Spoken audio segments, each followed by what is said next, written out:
C'est un document qui fait énormément parler aux États-Unis. Je parle ici du Project 2025, tout simplement un plan d'action pour l'ancien président américain Donald Trump. Mais si ce plan fait autant parler, c'est qu'il porte de nombreux éléments qui sont controversés et dont vous allez forcément entendre parler dans les prochains jours. C'est Lucie Hugo, j'espère que vous allez bien. C'est donc le sujet à la une des actualités du jour.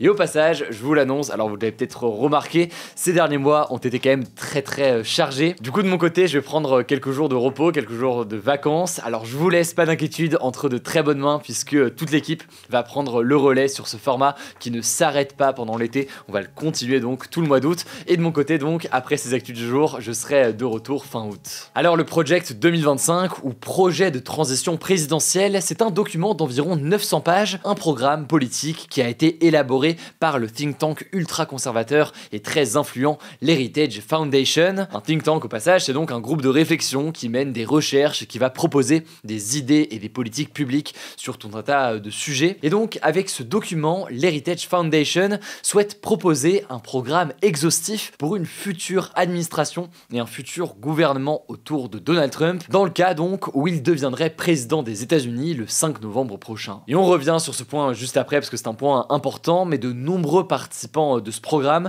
sont très proches de Donald Trump. Alors concrètement, le Project 2025, il propose une feuille de route détaillée avec plusieurs mesures radicales à mettre en place, comme limiter l'accès à la pilule abortive, la pilule donc qui permet aux femmes d'avorter, empêcher les femmes qui veulent avorter et qui vivent dans un état où l'avortement est interdit d'aller chercher de l'aide ailleurs, d'expulser des millions de migrants, ou encore de mettre fin à l'école publique, une école publique qui est accusée, je cite, de wokisme. Mais le Project 2025 souhaite aussi placer directement sous l'autorité du président des États-Unis le ministère de la Justice américain. La justice ne serait donc plus indépendante, ou en tout cas beaucoup moins, et ça constituerait évidemment un bouleversement extrêmement important des institutions aux États-Unis. Par ailleurs, on peut noter que le Project 2025 envisage de faciliter le renvoi des fonctionnaires. En fait, ce qu'il faut comprendre, c'est que depuis 1978, ce sont seulement les fonctionnaires qui travaillent dans des domaines politiquement sensibles ou directement liés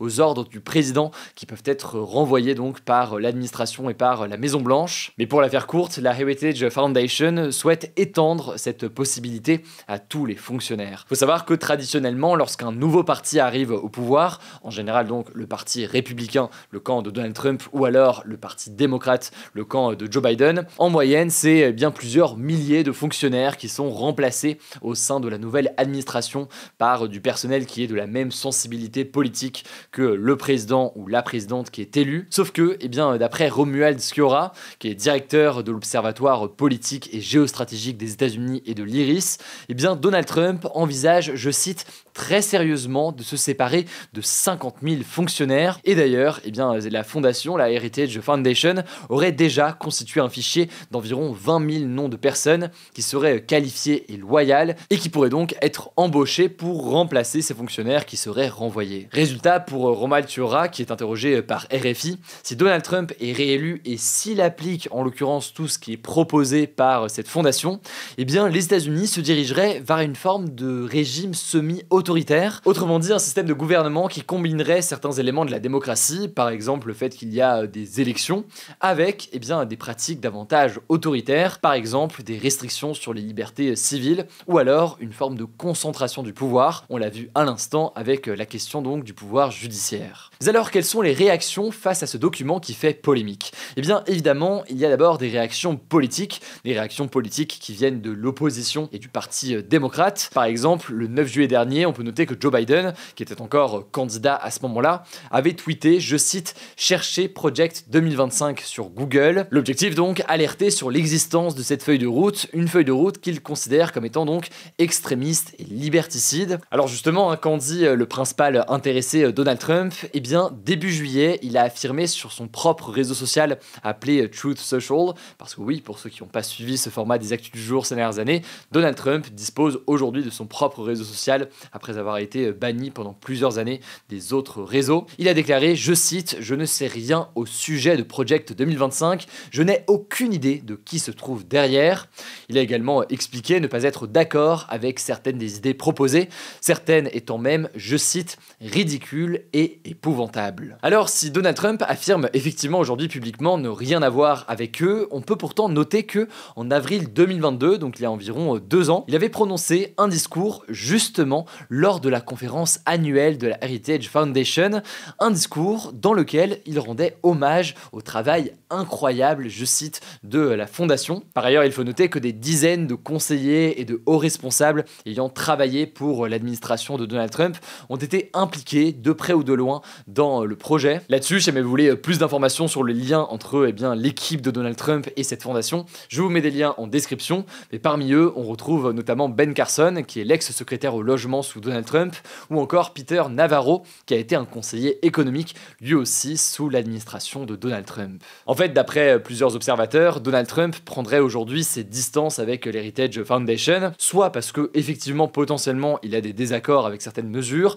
soit parce qu'il est surtout en opération de dédiabolisation. Il chercherait donc à recueillir les voix des indécis qui ne savent pas encore pour qui ils vont voter et qui pourraient être inquiets donc de ce projet qui est porté par la fondation. Bref, pour le moment, impossible de savoir si les mesures du Project 2025 vont être appliquées dans le cas où Trump est élu le 5 novembre, mais tout de même donc c'est des éléments extrêmement importants à suivre aujourd'hui. Au passage, avant de passer aux actualités en bref, je voulais aussi revenir sur cette actualité. Kamala Harris, la vice-présidente américaine et candidate démocrate à l'élection présidentielle des États-Unis, a désigné ce mardi Tim Walz, le gouverneur de l'État du Minnesota, comme étant son colistier. Concrètement, ça veut dire que si elle est élue le 5 novembre prochain face à Donald Trump, eh bien ce colistier, donc Tim Walz, deviendra vice-président des États-Unis, de la même façon donc aujourd'hui qu'elle est vice-présidente de Joe Biden. C'est donc un élément important, tandis que en face, du côté de Donald Trump, le nom est là aussi déjà connu. Il s'agit en l'occurrence du nom de J.D. Vance. On en a déjà parlé il y a quelques jours, mais on en reparlera dans quelques jours. Allez, je vous laisse avec Blanche pour les actualités en bref. De toute façon, j'ai quasiment plus de voix à cause du match France-Canada en basket tout à l'heure,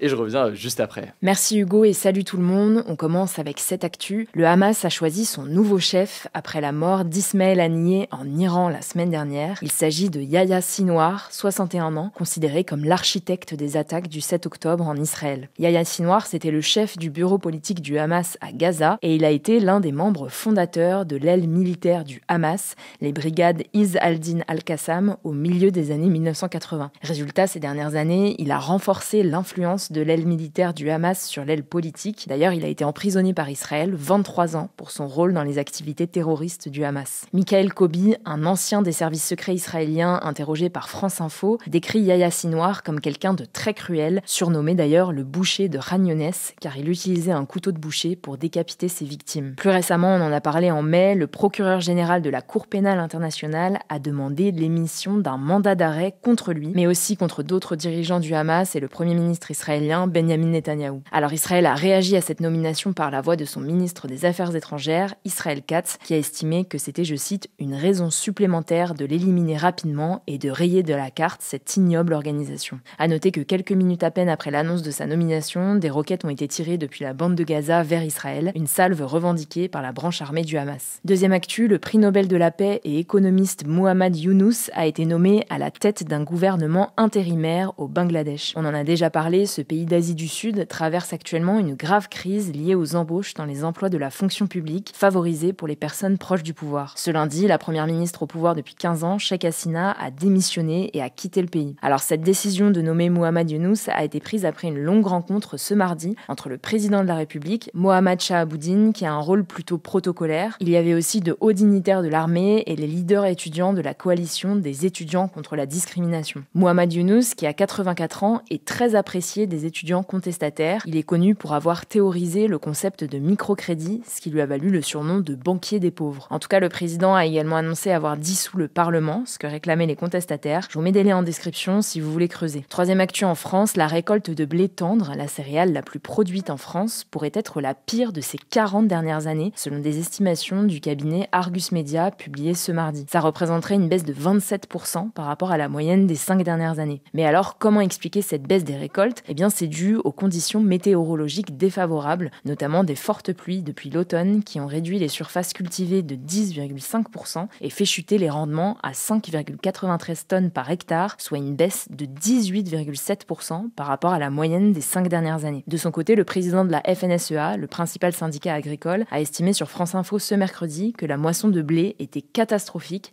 et qu'il y aurait entre 25 et 30% de récoltes en moins cette année. La FNSEA a donc demandé à Marc Fesneau, le ministre de l'Agriculture, que l'État mette en place des aides, comme des exonérations de taxes sur les terres non bâties et des aides pour payer les charges sociales et fiscales. Quatrième actu, la température moyenne de la surface de la mer Méditerranée a atteint des niveaux records ces derniers jours, surpassant les valeurs de l'année dernière à la même période. Pour vous donner une idée, à Nice ce mardi, la température enregistrée à la surface de l'eau était de 29 degrés et a même atteint les 30 degrés ce dimanche, soit plus que le record établi l'année dernière à la même date. En fait, à cause du changement climatique et notamment des vagues de chaleur observées cette année, ces canicules marines sont de plus en plus fréquentes et persistantes. Cette hausse des températures peut s'expliquer par des conditions atmosphériques chaudes et un faible refroidissement de la température pendant l'hiver. Ça, c'est donc pour les causes, mais cette hausse de la température de la mer a aussi des conséquences. C'est une catastrophe pour la faune, la flore et les écosystèmes marins. Par exemple, les coraux subissent un important stress thermique, ce qui peut provoquer du blanchiment et une diminution importante des populations de coraux. Et enfin, dernière actu, le street artiste britannique Banksy a dévoilé sur son compte Instagram 2 nouvelles œuvres en moins de 24 heures, des œuvres qui se situent au Royaume-Uni et plus précisément à Londres. La première a été peinte sur un mur près du Kew Bridge, un pont du quartier de Richmond, et elle représente une chèvre en haut d'une colline avec des rochers qui tombent à ses pieds. L'œuvre a été réalisée juste à côté d'une caméra de surveillance. La deuxième, située dans le quartier de Chelsea, représente 2 éléphants qui se font face. Alors Banksy n'a donné aucune explication sur la signification de ces 2 œuvres, mais sur internet on peut lire plusieurs théories. Certains pensent que Banksy veut dénoncer l'extinction des animaux avec la deuxième, d'autres voient en la première une critique de l'absence de vie privée. Merci beaucoup Blanche pour ces actualités en bref. Alors je vous le disais, vous allez pouvoir retrouver l'équipe dans les prochains jours.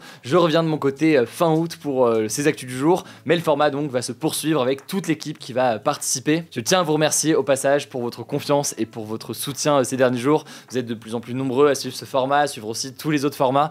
L'équipe grandit d'ailleurs ces derniers jours, on a pas mal de choses qu'on va pouvoir vous proposer dans les prochaines semaines, y compris des formats plus longs. Mais voilà, je tenais à vous remercier vraiment du fond du cœur. Prenez soin de vous, prenez soin de nos proches, passez un très bel été pour ceux qui ont la chance de partir en vacances cet été. Courage autrement à tous les autres, on pense très fort à vous. Et je vous laisse donc avec l'équipe pour les actus du jour demain.